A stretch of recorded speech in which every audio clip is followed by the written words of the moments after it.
ফাতেমার চোখের মধ্যে পানি ঝরতেছে। নবী জিজ্ঞেস করে, ফাতেমা রে, কেন এইভাবে কান্দো? আমার নাতিরা কই? দুই নাতি না দেখলে আমার শান্তি লাগে না। ফাতেমা বলেন, বাবা গো, আমি কাঁদতেছি কোন ব্যথায়। ঘরের পিছনে যাইয়া দেখেন গো বাবা, আজকে 3টা দিন পার হয়ে গেল, আমি ফাতেমার চুলায় আগুন জ্বলে না।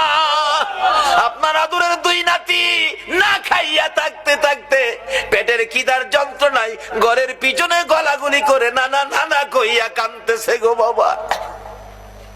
আমার নবী পিছনে যাইয়া দেখে গলাগুলি করে নানা নানা কইয়া কাঁদতেছে। নানা গো, পেটের খিদা গো নানা, সহ্য করতে পারি না।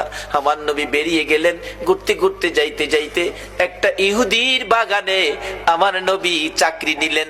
কুয়ার থেকে পানি উঠাবেন, গাছের গোড়ায় পানি দিবেন, পানি উঠাবেন, 1 বালতি পানি 8টা, 1 বালতি পানি 3টা করে খেজুর, এইভাবে 8 বালতি পানি উঠাইয়া হাসাইন হুসাইনের মায়ায় আমার নবী বাগানে চাকরি পর্যন্ত নিয়েছে। এই ভালোবাসার হাসাইন হুসাইনে কষ্ট পাবে, এই কাজ আপনারা কইরেন না। আমার নবী 8 বালতি পানি উঠাইয়া 9 বালতি পানি বুড়াইয়া টান দিলে রশি ছিঁড়ে বালতি কুয়ার ভিতরে পড়ে গেছে। ইহুদি দৌড়াই আসছে, পানি উঠাও পানি উঠাও। রশি ছিঁড়ে বালতি পড়ে গেছে, কি দিয়ে উঠাবো? ছিঁড়ে গেছে। না, তুমি ছিঁড়ে ফেলছো। আমার নবীরে কয়, নবী বলে ছিঁড়ে ফেলছে।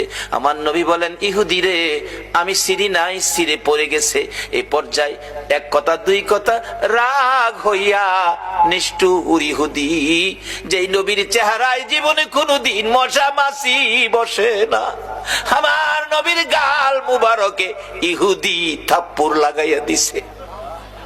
আমার নবী একটা চিৎকার মারছে, ইহুদি রে, পেটের খিদা রে, আমার নাতিরা 3 দিন পর্যন্ত খায় না, আমি রাসূলও খাই নাই রে।